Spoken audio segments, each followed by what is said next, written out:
দর্শক আমন্ত্রণ ২৪ ঘন্টায় যমুনা টেলিভিশন নিয়মিত আয়োজন আপনার সঙ্গে আছেন মাহফুজ মিশু। রমজানেও নানা ধরনের রাজনৈতিক কর্মকাণ্ড নিয়ে রাজনীতির মাঠ খানিকটা গরম। সেই রাজনীতির গরম মাঠে যেরকম সংস্কার রয়েছে, যেরকম নির্বাচন নিয়ে আলোচনা রয়েছে, তার সঙ্গে নতুন মাত্রা যুক্ত হয়েছে সামরিক বাহিনীর সঙ্গে খানিকটা ভুল বোঝাবুঝি অথবা সেটি নিয়ে নানান আলোচনা। কেউ কেউ বলছেন, বিশেষ করে বড় দল বিএনপির প্রধান বলেছেন যে সেনাবাহিনীর সঙ্গে জনগণের দূরত্ব তৈরির একটা চক্রান্ত চলছে বা ষড়যন্ত্র চলছে। সেই ষড়যন্ত্র কারা করছে, কেন করছে, সেসব বুঝতে চাই।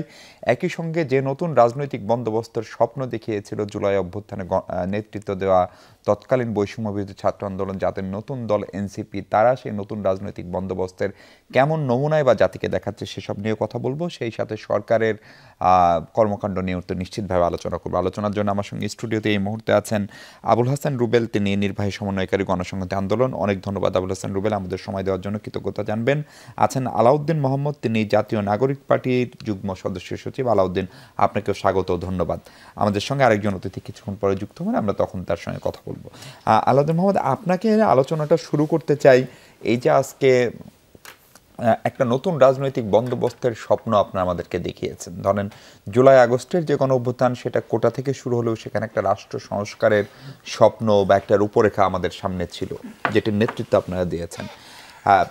জাতিসংঘ হিসেবে ১,৪০০ মানুষ, ছাত্র জনতা, শ্রমিক, তারা জীবন দিয়েছে এবং সেখান থেকে একটা নতুন রাজনৈতিক বন্দোবস্তের অংশ হিসেবে আপনি একটি রাজনৈতিক দল গঠন করলেন এই ২৮ ফেব্রুয়ারি। ফলে ধরেন মাসখানেক হতে চলল।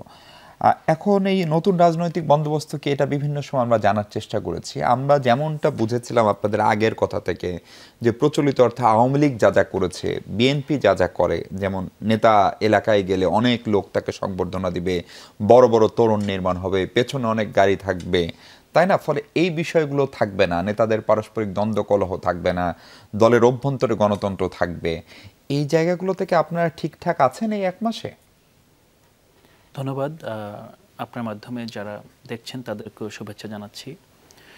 নতুন রাজনৈতিক বন্দোবস্তর যেই ধারণাটা আজকে আমরা কথা বলছি, সেটা ৩ অগাস্ট আমাদের গণঅভ্যুত্থানের নেতা নাহিদ ইসলাম ঘোষণা করেছিলেন শহীদ মিনারে।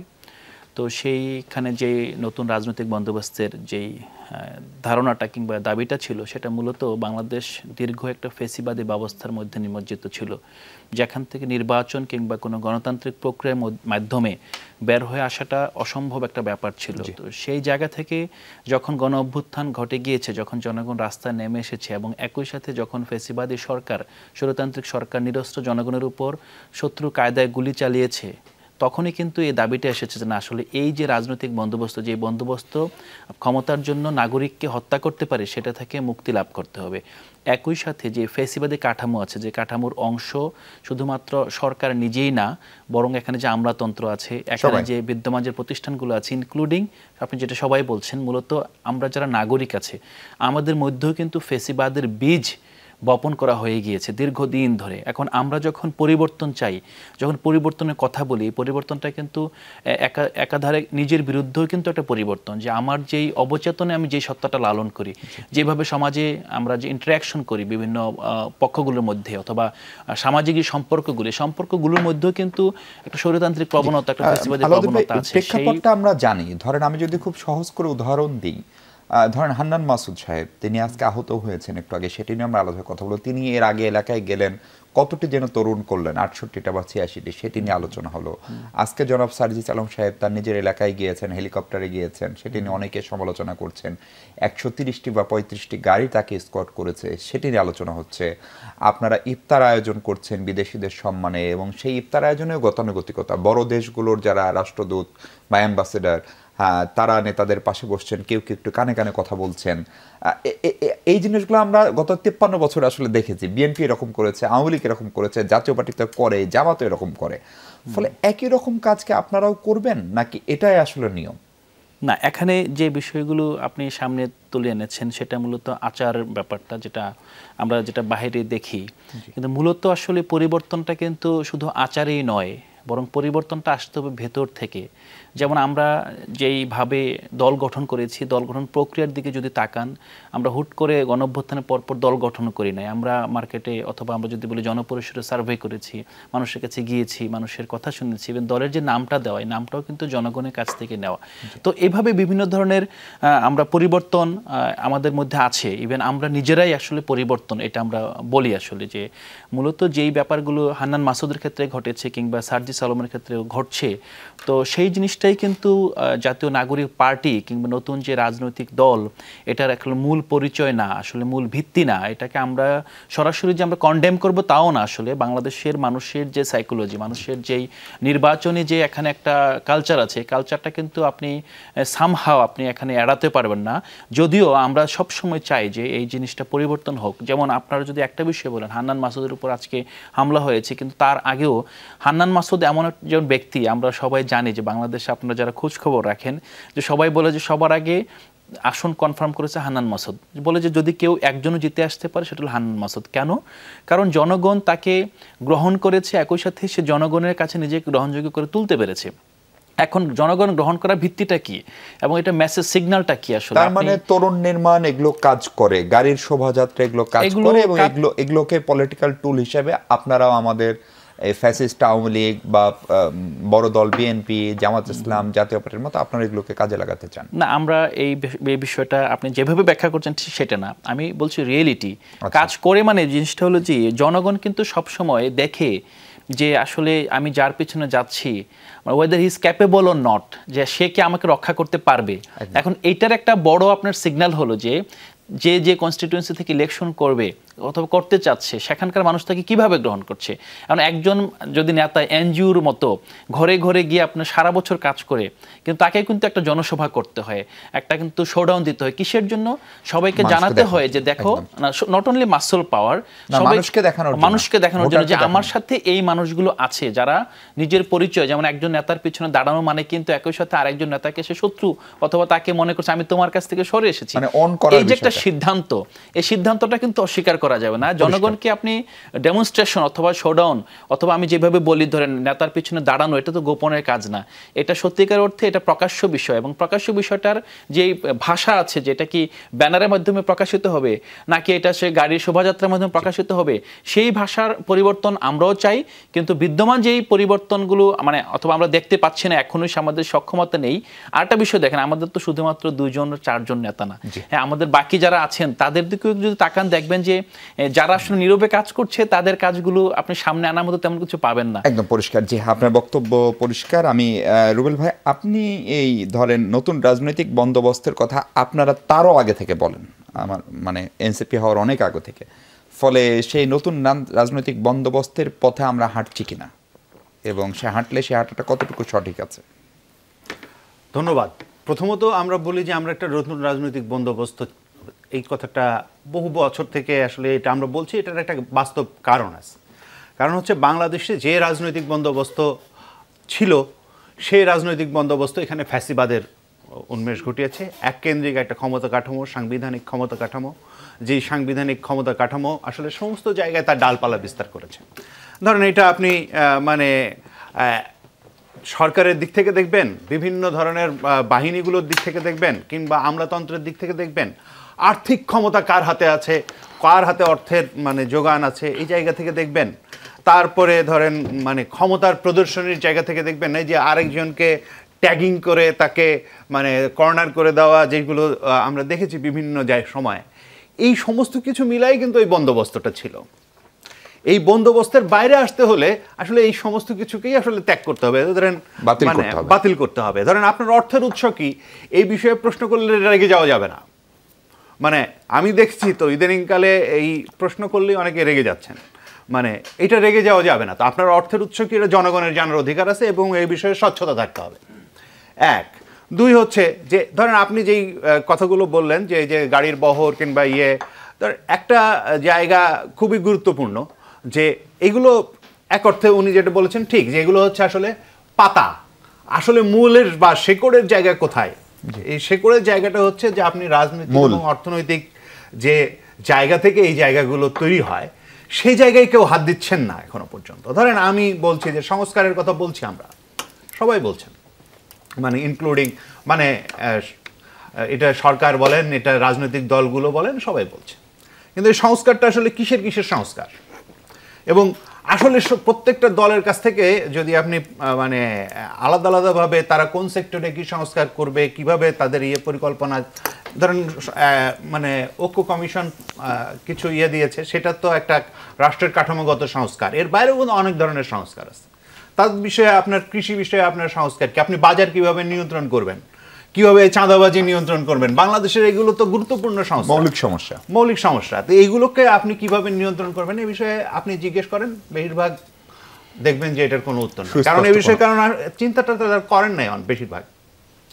আমি সবার কথা বলছি না, আমি বলছি যে বেশিরভাগ এই চিন্তাটা করেন নাই এবং এই জিনিসগুলো নাই। তার মানে একটা নতুন রাজনৈতিক বন্দোবস্ত হওয়ার জন্য আসলে যে ধরনের জিনিস আমরা দেখছি যে অতীতে যে সমস্ত কারণে বাংলাদেশে একটা ফ্যাসিবাদের উত্থান হতে পেরেছে, সেই একই জিনিস বজায় অনেক ক্ষেত্রেই আছে। এবং নতুন দল যারা বলছে যে তাদের নতুন রাজনৈতিক বন্দোবস্তই হচ্ছে তাদের লক্ষ্য, তারাও একই ধরনের চর্চা অনেকের ভেতরেই তাদের দেখা যায়, দৃশ্যমান হচ্ছে। এবং এই বিষয়ে মানে দল থেকে কোনো ব্যবস্থা না নিলে আমরা এটা বুঝতে পারবো না যে তারা দলগতভাবে এটাকে এন্ডোর্স করছেন না অথবা করছেন। মানে যদি ব্যবস্থা না নেওয়া হয় যে আচ্ছা এটা করা যাবে না, এটা যদি দল থেকে নির্দেশনা না দেওয়া হয়, তাহলে তো আমরা বুঝতে পারবো না যে এটা মানে দল থেকে এইটা এন্ডোর্স করা হচ্ছে না। ধরেন বিএনপির বিরুদ্ধে অভিযোগ আছে, যেটার কথা আগে বলি নাই, এখন যেহেতু বিএনপির একজন আছেন ফলে আমি বলছি যে বিএনপির বিরুদ্ধে অভিযোগ হচ্ছে চাঁদাবাজির। আমরা বিএনপির মানে অনেক ধরনের কেন্দ্রীয় সিদ্ধান্ত দেখতে পাচ্ছি যে যারা চাঁদাবাজি করছে তাদের অনেক বহিষ্কার করছে, তাহলে মানে তাদের একটা প্রসেস আছে। হ্যাঁ, তো আমরা নতুন রাজনৈতিক দলের কাছ থেকে এই ধরনের কোনো প্রসেস এখনো দেখতে পাচ্ছি না। ফলে আশাবাদী হওয়ার জায়গা তো আমাদের তৈরি হতে হবে। মানে আমরা তো একটা আপনার শুধু কথা বলে শুনে আমরা আশাবাদী হতে পারবো না, আশাবাদী হওয়ার বাস্তব পদক্ষেপ থাকে। রুবেল ভাইকে একটু থামায়, আমাদের সঙ্গে যুক্ত হয়েছেন অ্যাডভোকেট ফারজানা শারমিন পুতুল। অ্যাডভোকেট ফারজানা শারমিন পুতুল বিএনপির মিডিয়া সেলের সদস্য। আপা স্বাগত, আপনাকে ধন্যবাদ।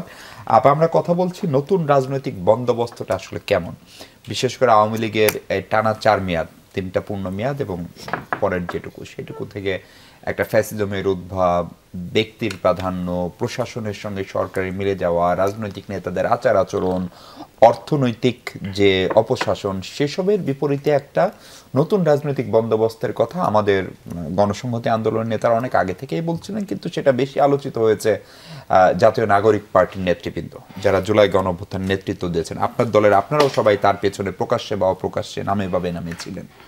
প্রশ্ন হচ্ছে সেই নতুন রাজনৈতিক বন্দোবস্তটা কেমন সেটা জানতে চেয়েছিলাম এনসিপির যিনি নেতা আছেন তার কাছে। তারা বলছেন এটা আসলে একটা শিকড়ের বিষয়, এটা একটা অনেক ধরনের পরিবর্তন, কিন্তু অনেক কিছুই ঘটছে যেটা আসলে আগের যে রাজনৈতিক পূর্ণ বন্দোবস্ত যেরকম সেটির মতোই।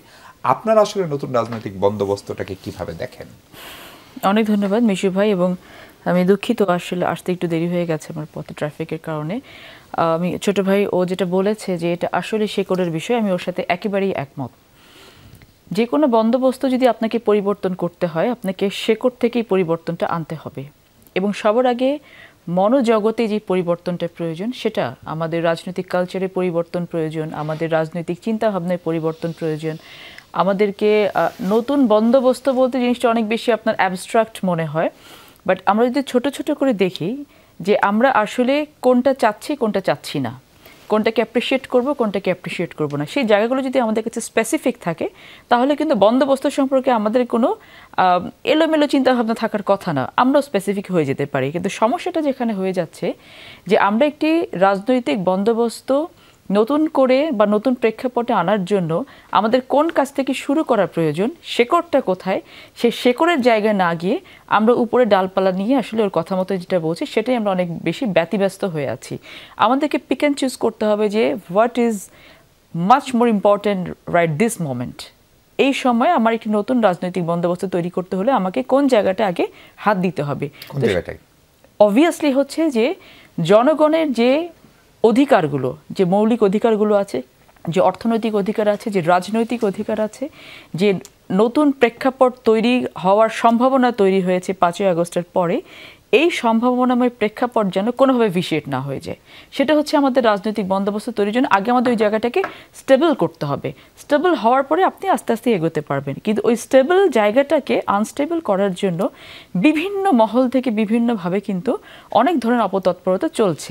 এটা নিয়ে আলাদাভাবেই কথা বলবো, এটা নিয়ে আজকে আপনার দলের ভারপ্রাপ্ত চেয়ারম্যানের কথা বলে। আমি আর একটা ছোট জিনিস জানতে চাই, ধরেন এই যে সংস্কার প্রস্তাব বা ঐক্যমত কমিশনের সঙ্গে আপনারা, সেখানে এক ব্যক্তি 2 বারের বেশি প্রধানমন্ত্রী হতে পারবেন না, বিপরীতে বিএনপি বলছেন এক ব্যক্তি টানা 2 বারের বেশি প্রধানমন্ত্রী হতে পারবেন। এই দুইটার আসলে প্রায়োগিক পার্থক্যটা কি, বা এটা আপনারা কি বুঝে করছেন?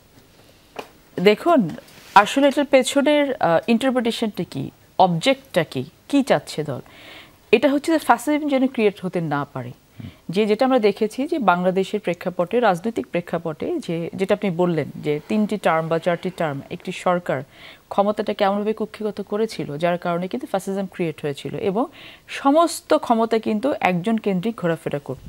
সেই জায়গাটা যেন ক্রিয়েট হতে না পারে সেটার জন্য একটি বন্দোবস্ত, নতুন বন্দোবস্তের একটা প্রেক্ষাপট সামনে নিয়ে আসে, যেটা বিএনপি সবার আগে নিয়ে এসেছে, যে 2 টার্মে বেশি পরপর কেউ প্রধানমন্ত্রী থাকতে পারবেন না।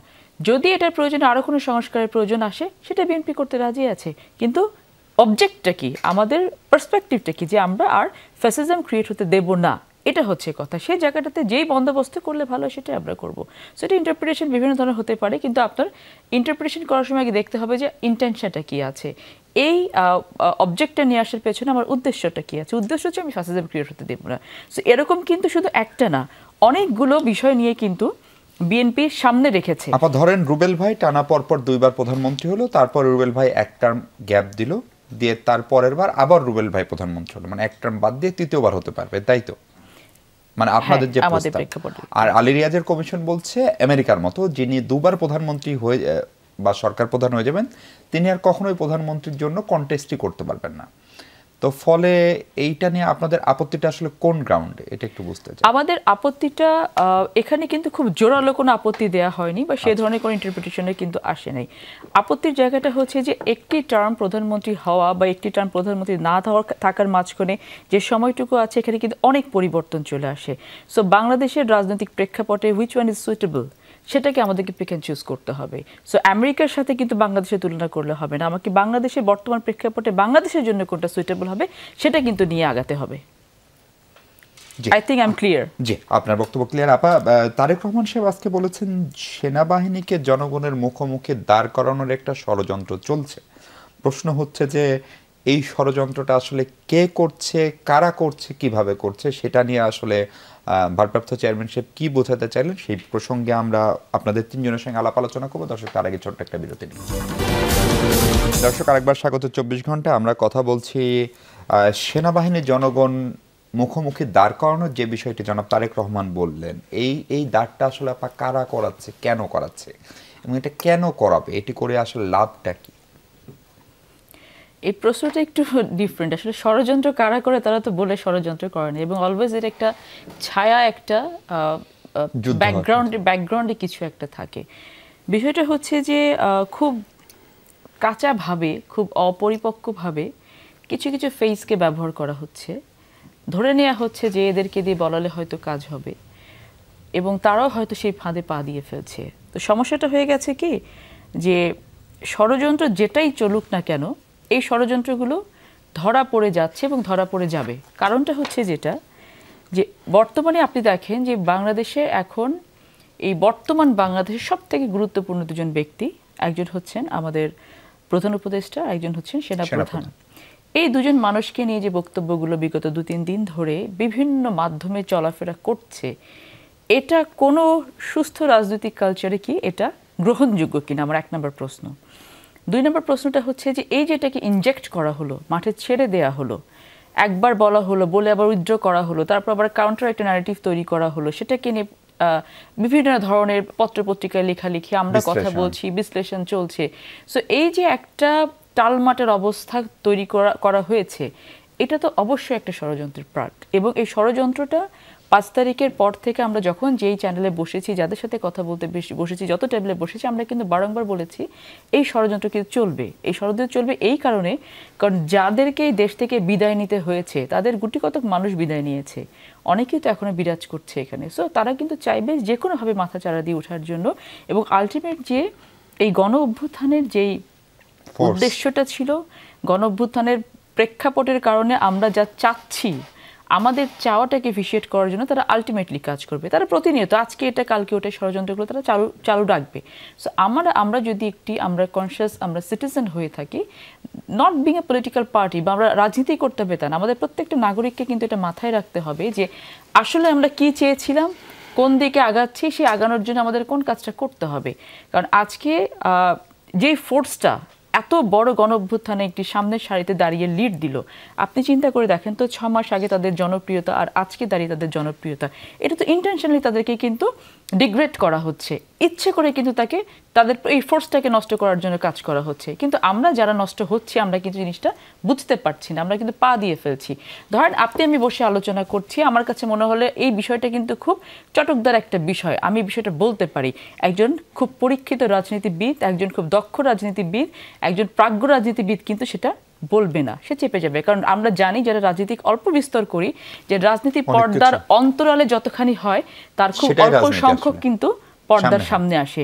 সো যারা এই কাজগুলো করার চেষ্টা করছেন, যাদেরকে দিয়ে করানোর চেষ্টা করছেন, বোথ সাইড কিন্তু আলটিমেটলি কিন্তু তারা লুজার হচ্ছেন, এবং আলটিমেট লুজার কিন্তু দেশ হবে।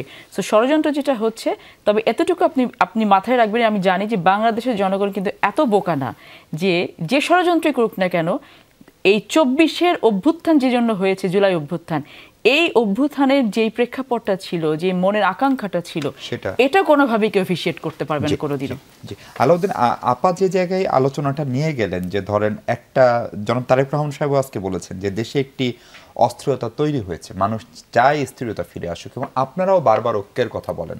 কিন্তু যে প্রেক্ষাপটে এই আলোচনা, ধরেন সেনাবাহিনী নিয়ে অনেক সমালোচনা আপনারা করতেই পারেন, কিন্তু সেনাপ্রধান বা সেনাবাহিনীকে আমরা দেখেছি 4, 5, 3 আগস্ট যে ছাত্র জনতা হাত দিয়ে এক একটা সৈনিকের হাত ধুয়েছে, তাদেরকে কোলে তুলেছে, উল্লাস করেছে একসঙ্গে, তাই না? ফলে 5 আগস্টের গণঅভ্যুত্থান সফল হওয়ার পিছনে বাংলাদেশ সেনাবাহিনীর যে অবদান, সেটি অস্বীকার এনসিপিও করে না, এমনকি হাসনাত তো পরে বলছেন। কিন্তু তাহলে এই ভুল বুঝাবুঝিটা বা এটা যে করা হলো, এটা আসলে কি ইন্টেনশনাল ছিল, নাকি এটা অনিচ্ছাকৃত? নিশ্চয়ই আপনাদের দলের অভ্যন্তরেও এগুলো নিয়ে কথা হয়েছে, অথবা আপনারাও কি খুব স্বস্তিতে আছেন বিষয়টা নিয়ে? প্রথমত আপু যে বিষয়টা বললেন যে 6 মাস আগের যে জনপ্রিয়তা এবং 6 মাস পরের যে জনপ্রিয়তার ভাটা, এই ব্যাপারটা আমি পুরোপুরি একমত। একটা জায়গায় এটা তো ভিজিবল, কিন্তু একই সাথে এটা বুঝতে হবে 6 মাস আগে যেই সংগঠন ছিল না, এখানে তৃণমূলে আসলে আমাদের কেউ ছিল না, আমরা সবাই ভাসমান ছিলাম যে তাদের কোনো সাংগঠনিক ভিত্তি নেই, কোনো কাঠামো নেই, হ্যাঁ, কারোর সাথে কারো যোগাযোগ নেই, খুঁজে খুঁজে আবার বের করতে হচ্ছে অভ্যুত্থানে কারা কোথা থেকে নেতৃত্ব দিয়েছিল।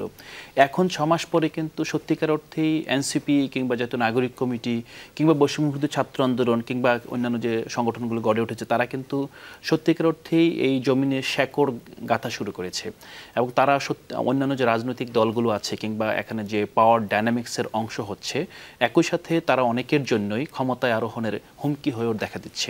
তো এই প্রেক্ষাপটে ওদের নিয়ে ষড়যন্ত্র হবে, পাশাপাশি তাদের সহযোদ্ধারা এখন তাদেরকে নতুনভাবে চিনবে, এটা খুবই স্বাভাবিক। কিন্তু মূল বিষয়টা আমরা যদি একটু দেখি, যে মানে একটু আপনিও যেটা বললেন যে এনসিপিও কিন্তু ঐক্যের ডাক দিচ্ছে, শুধু আজকে থেকে না, গত 6 মাস ধরে দিচ্ছে। কিন্তু কিছু বেসিক যে জায়গা আছে, সেই জায়গাগুলো কিন্তু আমরা আসলে জাতীয় ঐক্যমত্যে পৌঁছাতে পারিনি।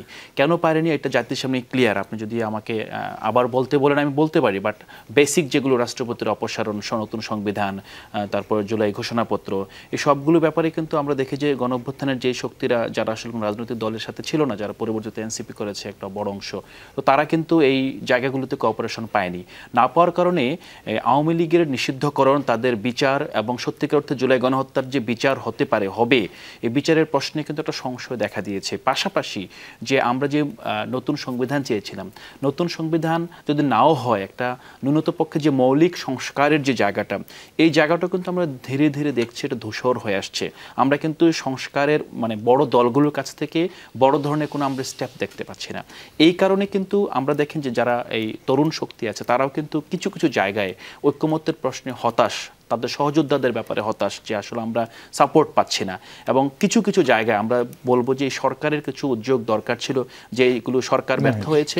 এই কারণে কিন্তু অনেক বিএনপি নেতা এই অনুষ্ঠানে এসেও বলেছেন, ধরেন আপনারা যা যা করেন তার পেছনে কি কোনোভাবে নির্বাচনটা যেন দ্রুততম সময়ে না হয়, সেটিও কি ব্যাকএন্ডে কোনো একটা কাজ বা মনস্তত্ত্ব কাজ করে? যে ধরেন অস্থিরতা হলে কি হবে, অস্থিরতা হলে নির্বাচন হবে না, বা ধরেন ফেসবুকে যে টাইপের গুজব গতকালকে রাতে ছিল যে জরুরি অবস্থা বোধহয় চলে আসলো বা আসছে, কেউ কেউ তো উল্লাস উচ্ছ্বাসের সঙ্গে সেটি প্রত্যাশাও করে, ফলে সেটি হলে কি হবে, নির্বাচনটা বিলম্বিত হবে। নির্বাচন বিলম্বিত হলে সবচেয়ে বেশি ক্ষতিগ্রস্ত হবে দেশের জনগণ এবং দল হিসেবে সম্ভবত বিএনপি, যেহেতু বিএনপি বড় দল, দীর্ঘদিন ক্ষমতায় যাওয়ার মতো দল। ফলে আপনারা কি এটাও বুঝতে পারছেন যে যেহেতু বিএনপি ক্ষমতায় চলে গেলে এনসিপির গুরুত্ব হয়তো খানিকটা কমবে, ফলে নির্বাচন পেছানোর কোনো মনস্তত্ত্ব অবশ্যই না, অবশ্যই না। আপনার এই প্রসঙ্গে আমি খুব সুস্পষ্টভাবে বলি, আমরা গণতান্ত্রিক সংহতিতে বিশ্বাস করি, রাষ্ট্রের প্রতিষ্ঠানগুলোর পুনর্গঠন এবং সংহতিতে বিশ্বাস করি।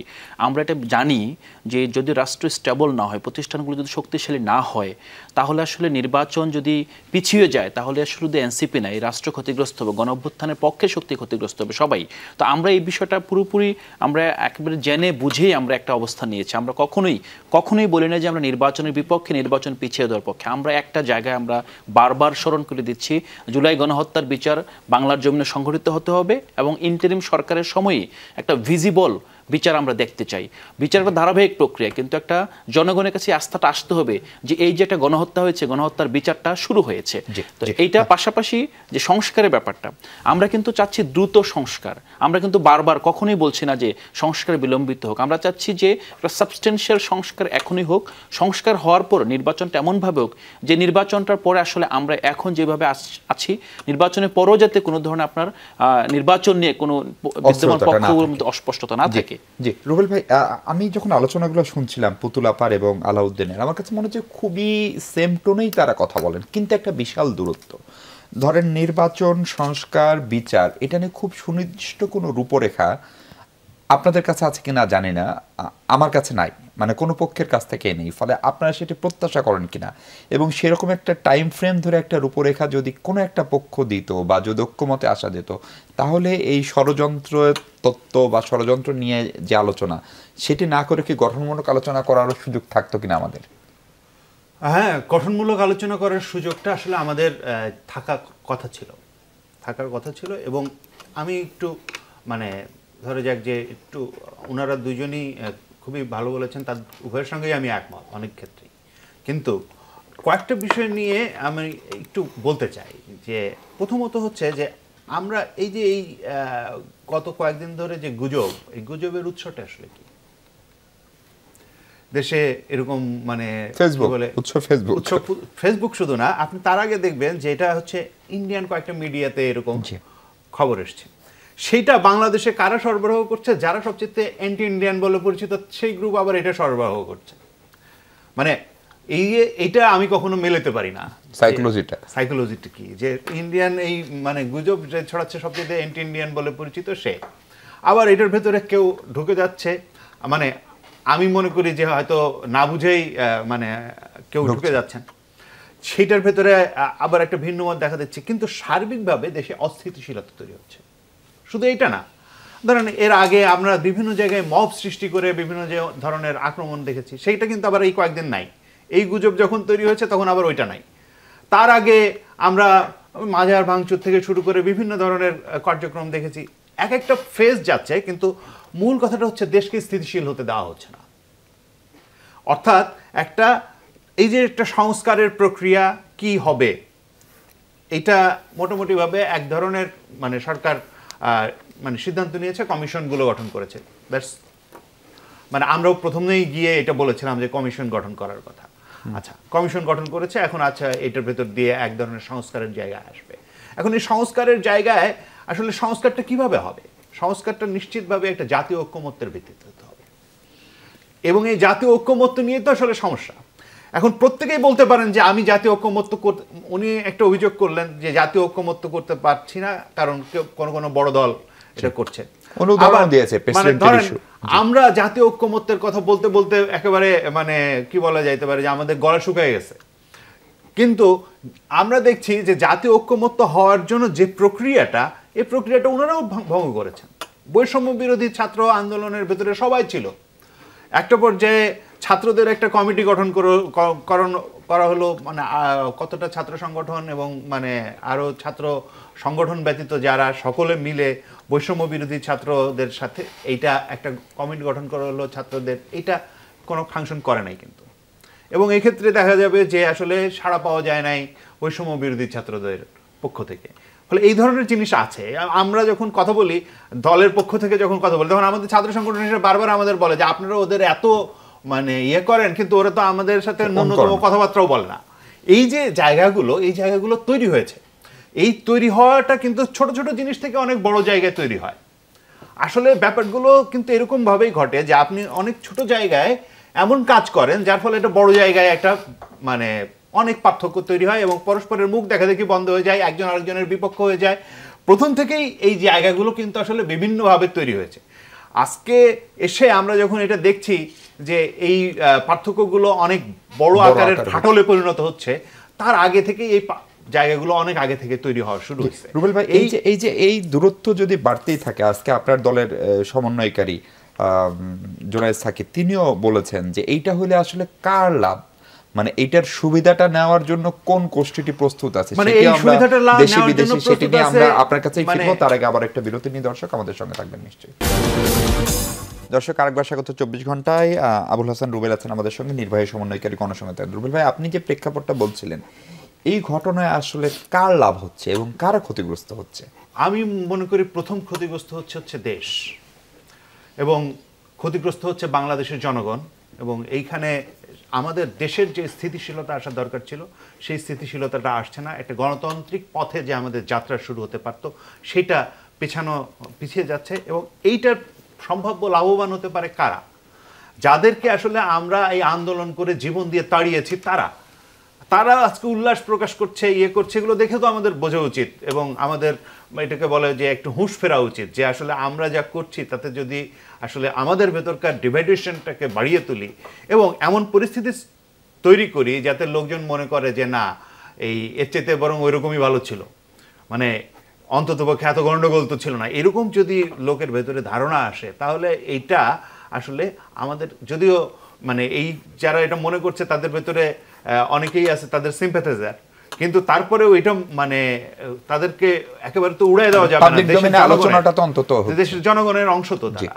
ফলে এইরকম ঘটনা যাতে না ঘটে, আমরা যাতে এমন একটা দেশ তৈরি করতে পারি যেখানে সবাই বলবে যে আচ্ছা আমরা সত্যিকার অর্থে মুক্ত হয়েছি, এইরকম জায়গা তৈরি করার জন্য এই সমস্ত জিনিস থেকে আমাদের বিরত থাকা উচিত এবং পারস্পরিক আস্থাটা আসলে আমাদের সবার। রুবেল ভাই, আমি আপনার কাছে আরেকবার আসবো। পুতুল আপা, এই ঘটনায় আসলে লাভটা কারা পাচ্ছে? ধরেন নিজেরা আপনারা তর্ক করছেন, কিন্তু সবাই এই 7 মাস আগেও একটা অভিন্ন শক্তি ছিলেন বলা যায়। এবং আপনি বলছিলেন যে এখন আলাউদ্দিনরা ডাকলে আগের মতো লোক হয় না, সেটাও একটা বাস্তবতা। কারণ আপনার লোকজন তো যায় না, ছাত্র দল যায় না, ছাত্র ফেডারেশন যায় না। ফলে এই ডিভাইডেশনটা এত দ্রুত হওয়ায় লাভ আসলে কার হলো? there is no ifs and buts। এখানে কারা লাভবান হচ্ছে এটা সবাই জানে এবং এইটা লাভবান হওয়ার জন্যই কাজগুলো করা হচ্ছে। যে ফ্যাসিজমকে তাড়ানোর জন্য আমরা চেষ্টা করছি এখন পর্যন্ত, করে যাব, আলটিমেটলি এটার বেনিফিশিয়ারি কিন্তু তারাই হবে।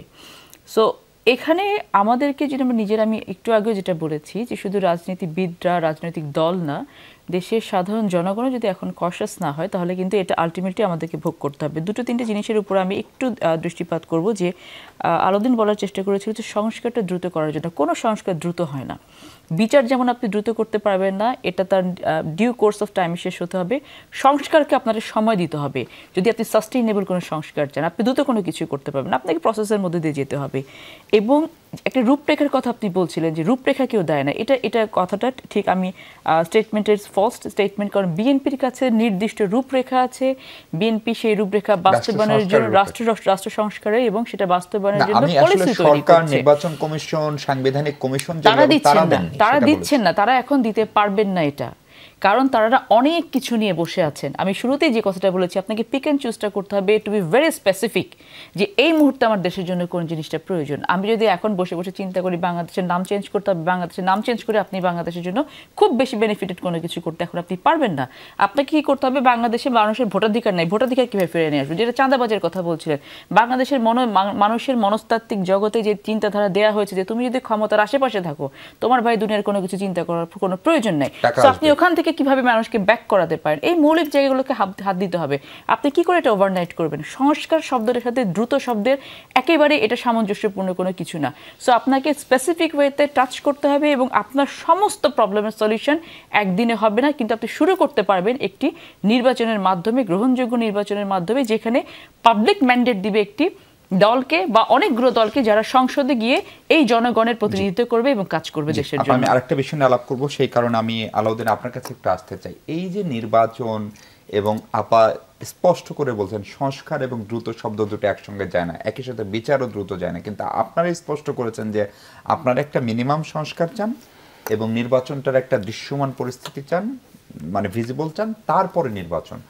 ফলে এই নির্বাচন ইস্যু থেকে আপনাদের সঙ্গে বিএনপির দূরত্ব আরো বাড়বে, ইতিমধ্যে বেড়েছে না। এখানে একটা বিষয় আপু যে আমার পয়েন্ট থেকে আবার উনি ব্যাখ্যা করলেন, আমার মনে হয় আমি ঠিক এইভাবে বুঝাইনি। আমি বলেছি একটা সাবস্টেনশিয়াল সংস্কার লাগবে, যে সংস্কারটা নির্বাচনটাকে গ্রহণযোগ্য করবে এবং নির্বাচনটাকে কার্যত প্রশ্নবিদ্ধ করবে না। এটা হল প্রথমত। দ্বিতীয়ত হলো যে এখানে শুধুমাত্র নির্বাচন কমিশন না, আপনি জানেন যে নির্বাচন কমিশন গঠন হয়েছে পুরনো আইন দিয়ে। নতুন যে সংস্কার প্রস্তাব এসেছে, সংস্কার প্রস্তাবের প্রেক্ষিতে যে সংলাপগুলো হবে, এই সংলাপে কিন্তু আমরা দেখি যে বিএনপির সাথে অন্যান্য দলগুলোর একটা বড় দূরত্ব দেখা যাচ্ছেই। বিএনপি 31 দফা নিয়ে এসেছে, এটা সত্য, কিন্তু আপনি 31 দফার সময়ে যে প্রেক্ষাপট ছিল, সেই প্রেক্ষাপট থেকে রাষ্ট্র অনেক দূর এগিয়ে গিয়েছে। ইতিমধ্যে একটা গণ অভ্যুত্থান সংঘটিত হয়েছে, একটা ব্লাডশেড হয়েছে, একটা তরুণ প্রজন্ম যারা ঘরে ছিল, ইউনিভার্সিটিতে ছিল, তো রাস্তায় নেমে এসেছে, তারা রাজনীতির ময়দানে চলে এসেছে। এই যে একটা পরিবর্তন, এই পরিবর্তনের ফলে যে এই তরুণদের মধ্যে একটা বৈপ্লবিক আকাঙ্ক্ষা তৈরি হয়েছে রাষ্ট্র সম্পর্কে। রাষ্ট্রের যে একটা আগে একটা ছিল যে ঠিক আছে আওয়ামী লীগ চলে গেলে বিএনপি আসবে, ভালো কিছু দিবে, ফাইন, কিন্তু এই ভালো কিছুর জন্য যে কস্ট হয়েছে এইটার এগেনস্টে বিএনপি কি তার যেই দাবি দেওয়া, তার যে 31 দফা, এটা কি আমূল সংস্কার অথবা আমূল পরিবর্তন করেছে? আজকে আমরা দেখছি, যদিও আপু এটা এখানে মানে লিবারাল একটা জায়গা নিয়েছে যে পরপর দুবার কিংবা সারা জীবনে দুবার, এই বিষয়গুলো কিন্তু এখন ফাইট করতে হচ্ছে এগুলো নিয়ে। কিংবা আমরা দেখি যে সংবিধানের সংস্কার কিভাবে হবে সেই প্রশ্নে, কিংবা দুদকের সংস্কার, বিচার বিভাগের সংস্কার, প্রতিটা জায়গায় রেডিক্যাল সংস্কারের কোনো সম্ভাবনা আমরা বিদ্যমান দলগুলোর মধ্যে দেখতে পাচ্ছি না। তাহলে আমাদের একটাই প্রশ্ন, যে এই রক্তপাত কি আবার আমরা 10 বছর পরে আবার করব? আবার এমন কোন সিচুয়েশন দেখতে পাবো যে মানুষ আবার রাস্তা নেমে আসবে? সেটার জন্য কিন্তু আমরা সংস্কার, আপনি বিপ্লবের স্পিরিটটাকে টেকসই করার কথা বলছেন। বিপ্লবের স্পিরিট শুধু এটা না, এখানে যে রক্তপাত হয়েছে সেই রক্তের একটা মূল্য আছে, সেই মূল্যটা এখানে সংস্কারের মাধ্যমে হতে হবে। শুধুমাত্র নির্বাচন দিয়ে পুরনো রাষ্ট্র কাঠামো বজায় রেখে 90-এর 3 জোটের রূপরেখার শিক্ষা থেকে আমরা যেটা বলতে চাই যে নির্বাচিত সরকার গিয়ে আসলে সংস্কারের সময় পায় না, সুযোগ পায় না, তাদের উপর আমরা ভরসা করতে চাই না। আমরা চাই, ভরসা করতে চাই না আবার একেবারে অ্যাবসলিউটলি নেবেন না আপনি, আমরা চাই যে এখানে এমন কিছু সংস্কার এখনই হয়ে যাক যাতে নির্বাচিত সরকার গিয়ে আবার সে টার্ন ব্যাক না করতে পারে। জি রুবেল ভাই, আমি আপনার কাছে আরেকটা ছোট্ট বিষয় নিয়ে আসতে চাই। সাগর পথে আপনার ফেরি চলবে, সেটির উদ্বোধন, সেখানে সরকারের 6 জন উপদেষ্টা গিয়েছেন। আমি নিশ্চিত এটা 6 জন মন্ত্রীও যদি যেতেন কোনো রাজনৈতিক সরকারের সময়, আওয়ামী লীগ বা বিএনপি, আপনারা সমালোচনা করতেন। এখন করবেন? হ্যাঁ করব, কারণ হচ্ছে যে এটা আমার কাছে মনে হয় অপ্রয়োজনীয়। এবং সরকারের যখন 6 জন মানে উপদেষ্টারা যান, তাদের একটা ব্যয় আছে, ফলে রাষ্ট্রের অর্থের অপচয়, ফলে এগুলোর তো সমালোচনা অবশ্যই করব। কিন্তু একটা কথা বলি যে একটা মানে ধরেন সংস্কার এবং নির্বাচন, এই দুইকে আসলে বিপরীত বানিয়ে ফেলা হচ্ছে অনেক ক্ষেত্রেই। আমি মনে করি যে এই দুইকে আসলে একত্রিতভাবে করার জন্য একটা সুনির্দিষ্ট আমাদের পথরেখা দরকার। সেই পথরেখাটা কি? বাংলাদেশে এই মুহূর্তে আমরা একটা মানে জুলাই চার্টার করতে পারি। এই যে কমিশনগুলোতে আমরা সবাই মিলে যা মতামত দিয়েছি, সেইখানে সবাই যেগুলোতে একমত, সেগুলোতে মাধ্যমে একটা জুলাই চার্টার করতে পারি। এটার একটা আইনি বাধ্যবাধকতা তৈরি করতে পারি যে বা যারা ক্ষমতায় আসবে তারা এটা বাস্তবায়ন করবে।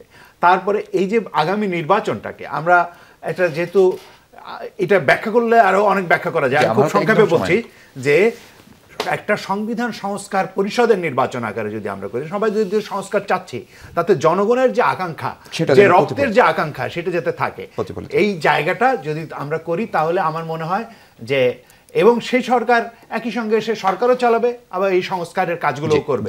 জি আপা, আপনাকে ছোট্ট করে একটু জানতে চাই, জাতীয় নাগরিক পার্টির খুবই পরিচিত হান্নান মাসুদের উপরে হামলা হয়েছে, সে সহ 50 জন আহত বলে তার ফেসবুক পোস্টে এবং আমাদের রিপোর্টাররা আমাদেরকে জানিয়েছেন, এবং হান্নান মাসুদ স্পষ্ট করে লিখছেন তার উপরে যে আক্রমণটি হয়েছে সেটি বিএনপির পক্ষ থেকে করা হয়েছে, কি বলবেন? এটা আসলে দুঃখজনক, যেই এই আক্রমণ করেছে বা যারাই করেছে অবশ্যই এটা খুবই অন্যায় কাজ করেছে। উনি যদি সে ধরনের কোনো কিছু এলেজ করে থাকেন সেটা অবশ্যই খতিয়ে দেখা হবে, এবং যদি কোনো সম্পৃক্ততা থেকে থাকে বিএনপির কারো এটার সাথে, তাহলে আপনারা জানেন যে প্রেসিডেন্টস বাংলাদেশে একমাত্র বিএনপি ক্রিয়েট করেছে, যে কোনো ধরনের অন্যায়কে তারা প্রশ্রয় না দিয়ে আলটিমেটলি সাজার মাধ্যমে তাদেরকে বহিষ্কার করেছে, বিভিন্ন ধরনের সাংগঠনিক ব্যবস্থা গ্রহণ করা হয়েছে। বাট এটা অবশ্যই পরীক্ষা সাপেক্ষে আর কি হয়েছে না হয়েছে দেখে এটা বলা যাবে, তদন্ত সাপেক্ষে এটা করা হবে। আর ছোট করে একটা কথা একটু খালি বলে রাখি যে বাংলাদেশে যত সংস্কার বা কাঠামোর সংস্কারের কথা বলা হচ্ছে না কেন, আমার ছোট ভাই আলাউদ্দিন বলছেন, বিভিন্ন সংস্কারী দলগুলো বলছে, তারা কোন সংস্কার কিভাবে করবে আজ পর্যন্ত 6-7 মাসে একটা কি রোডম্যাপ বা একটা কোনো কিছু বলেছে যে ঠিক আছে আমরা এটার পরিবর্তে এটা নিয়ে আসতে চাই, এটার পরিবর্তে এটা নিয়ে আসতে চাই। শুধুমাত্র আমরা সংস্কার চাই, আমরা করব, এটা করতে হবে, না হলে হবে না, না হলে এটা হবে, এভাবে বলে তো হবে না। আপনাকে তো আপনার সামনে যে জিনিসটা ভিজিবল থাকতে হবে, আপনি যে প্রস্তাবনা দিচ্ছেন ভিজিবল থাকতে হবে। আমার কথা হচ্ছে যে ঐক্যমত্য শব্দটা আসলে এটাও একটা অনেক বড় বিষয়। এই ঐক্যমত্যে পৌঁছাতে হলে আগে আমাদেরকে মনস্থিরটা করতে হবে যে what we want actually. Alauddin, আপনাকে আমি সেই সময় যে প্রশ্নটা করতে চাই, ধরেন আমাদের মনে আছে আওয়ামী লীগের সময় যে কোনো হামলা মামলা কিছু হইলে আওয়ামী লীগের নেতারা বলে ফেলতেন এটা বিএনপি জামাত করেছে। হান্নান মাসুদের উপরে হামলা হয়েছে, সেটা অবশ্যই নিন্দনীয়, কিন্তু আগেই মানে আপনার যাই হোক বিএনপিকে দোষারোপ করার একটা ট্রেন্ড দেখা যাচ্ছে। এটা কি বিএনপিকে আপনারা সবচেয়ে বড় দল, প্রধান দল হিসেবে করছেন, নাকি এটার পিছনে আপনাদের আসলে তথ্যও থাকে সব সময়? না, প্রথমত এটা তো মানে প্রবণতা কিন্তু আমি দেখছি না। এই ঘটনাটা আমি প্রথম আলোর যে রিপোর্ট পড়লাম, বিএনপির বহিষ্কৃত নেতাদের কাছ থেকে হামলাটা এসেছে এবং ভেরিফাইড। সো এই বিষয়ে আমার আসলে কোনো বক্তব্য নেই। এখন যদি বহিষ্কৃত নেতাদের সাথে যদি যারা এখন রানিং পদবিতে আছেন, তা আপু যেটা বলুন খতিয়ে দেখা হবে, আমার মনে হয় এটা নিয়ে আসলে আমার আলাদা করে কিছু বলার নেই। আর স্বাভাবিকভাবে এখন তো মানে আওয়ামী লীগ কিংবা পতিত স্বৈরাচারের দোষরা ভিজিবল না মাঠে। এখন তারা স্বাভাবিকভাবে যখন কোনো আপনার হামলা কিংবা মামলার দিকে যায়, সামনে হয়তো বা আমার মনে হয় মাঠ পর্যায়ে আপনি যদি একটু পর্যবেক্ষণ করেন, হয়তো বা বিএনপির নেতৃবৃন্দকে দেখা যায়, যদিও আমি কখনোই বলছি না যে তৃণমূলে যারা নেতৃবৃন্দ আছেন তারা কেন্দ্রের নির্দেশে কাজ করছেন, এটা বাস্তবতাটা ভিন্ন মাঠ পর্যায়ে। সেই বাস্তবতা আমার মনে হয় এটা কোনো র্যাটরিক না, বরং এটা বাস্তবতারই অংশ হতে পারে। জি জি, অনেক ধন্যবাদ আলাউদ্দিন মোহাম্মদ, অনেক ধন্যবাদ অ্যাডভোকেট ফারজানা শারমিন পুতুল এবং আবু নাসর রুবেল। দর্শক, এই ছিল আলোচনা, ভালো থাকবেন সবাই, অনেক ধন্যবাদ সঙ্গে থাকার জন্য।